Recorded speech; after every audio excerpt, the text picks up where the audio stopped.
આકાશવાણી અમદાવાદ વડોદરા. હવે સાંભળશો ભરૂચ જિલ્લાનો સમાચાર પત્ર. લેખક વાહિદ મશહદી. ભરૂચ જિલ્લામાં તાલુકા પંચાયતોની પ્રમુખ ઉપપ્રમુખની ચૂંટણી યોજાઈ હતી, જેમાં ભારતીય જનતા પાર્ટીના ઉમેદવારોનો વિજય થયો હોવાનું સત્તાવાર રીતે જાહેર કરવામાં આવ્યું છે. તાલુકા પંચાયતના પ્રમુખ પદ માટે ભાજપ તરફથી અમલેશ્વર બેઠક પરથી હેમાક્ષીબેન પટેલ વિજેતા જાહેર થયા હતા, જ્યારે ઉપપ્રમુખ પદ માટે ભાડભૂત બેઠક પરથી લક્ષ્મીબેન ટંડેલ વિજેતા જાહેર કરાયા હતા. ચૂંટણી પ્રક્રિયા દરમિયાન ભાજપના આગેવાનો અને કાર્યકરોમાં ઉત્સાહનો માહોલ જોવા મળ્યો હતો. ઉપરાંત તાલુકા પંચાયત કારોબારી ચેરમેન તરીકે માર્મિક પટેલ, પક્ષના નેતા તરીકે રાકેશ સરવણ ગોહિલ તેમજ દંડક તરીકે વિરેન્દ્રસિંહ રાજના નામ નક્કી કરાયા છે. આમોદ તાલુકા પંચાયતના પ્રમુખ તરીકે ભાજપના ઉમેદવાર રાજદીપસિંહ ડાયમાની વરણી કરાઈ હતી, જ્યારે ઉપપ્રમુખ તરીકે વિજયભાઈ પાટણવાડિયાની વરણી કરાઈ હતી. કારોબારી સમિતિમાં કાજલબેન પટેલ પસંદગી પામ્યા હતા, જ્યારે ચૂંટણી દરમિયાન કોંગ્રેસના 3 સભ્યો પણ હાજર રહ્યા હતા અને કોંગ્રેસ તરફથી પ્રમુખ પદ માટે ઉમેદવારી નોંધાવવામાં આવી હતી. કોંગ્રેસના 3 સભ્યોએ પોતાના ઉમેદવારના સમર્થનમાં મતદાન કર્યું હતું, જ્યારે એક અપક્ષ સભ્યે કોઈપણ પક્ષના ઉમેદવારને મત આપ્યો ન હતો. ભરૂચના સીગામ તાલુકા પંચાયત સીટ પર વિજેતા થયેલ કિરણબા યાદવ પ્રમુખ પદે અને પ્રકાશભાઈ પડિયાર ઉપપ્રમુખ પદે બિરાજમાન થયા છે.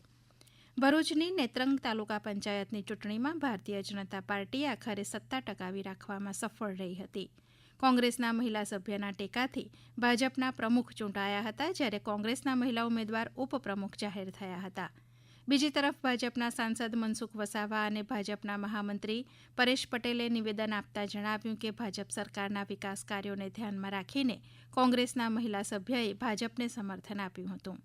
આ સમગ્ર ઘટનાક્રમ બાદ સ્થાનિક રાજકારણમાં ભાજપ અને કોંગ્રેસના ગઠબંધનને લઈને ચર્ચાઓ તેજ બની છે. ઝઘડિયા તાલુકા પંચાયતની સ્થાનિક સ્વરાજની ચૂંટણીમાં 22 બેઠકમાંથી કુલ 19 બેઠક પરથી ભારતીય જનતા પાર્ટીનો વિજય થયો હતો અને 3 બેઠક પર આમ આદમી પાર્ટીનો વિજય થયો હતો.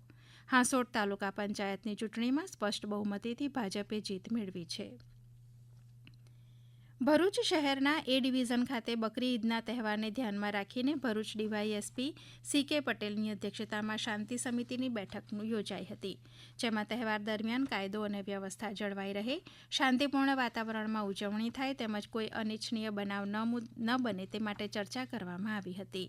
આ પ્રસંગે એ ડિવિઝન, બી ડિવિઝન તથા સી ડિવિઝનના પીઆઈ સહિત મુસ્લિમ સમાજના અગ્રણીઓ હાજર રહ્યા હતા.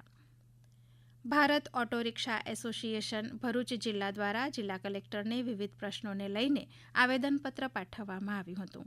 એસોસિએશને જણાવ્યું હતું કે તાજેતરમાં સીએનજી ગેસના ભાવોમાં સતત વધારો થતાં રિક્ષા ચાલકો પર આર્થિક બોજ વધી રહ્યો છે, જે અંતર્ગત ભાડા વધારાની માંગ કરવામાં આવી હતી. આ ઉપરાંત ભરૂચ શહેરમાં વધતી ટ્રાફિક સમસ્યાને ધ્યાનમાં રાખીને નવા રિક્ષા પરમિટ તાત્કાલિક બંધ કરવાની પણ માંગ કરાઈ હતી. આ સાથે 15 વર્ષ જૂની રિક્ષાઓ માટે વસૂલવામાં આવતી પ્રતિદિન ₹50ની દંડ ફી અંગે પણ રજૂઆત કરવામાં આવી હતી. એસોસિએશને જણાવ્યું હતું કે દૈનિક દંડની જગ્યાએ લમસમ પદ્ધતિથી દંડ વસૂલવામાં આવે તો રિક્ષા ચાલકોને રાહત મળી શકે. રિક્ષા ચાલકોના પ્રશ્નોને ધ્યાનમાં લઈને યોગ્ય અને તાત્કાલિક નિર્ણય લેવામાં આવે તેવી માંગ સાથે જિલ્લા કલેક્ટરને આવેદનપત્ર પાઠવાયું હતું.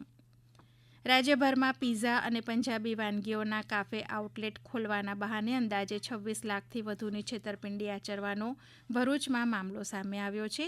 આ મામલામાં એ ડિવિઝન પોલીસે 2 આરોપીઓની ધરપકડ કરી કાયદેસરની કાર્યવાહી હાથ ધરી છે.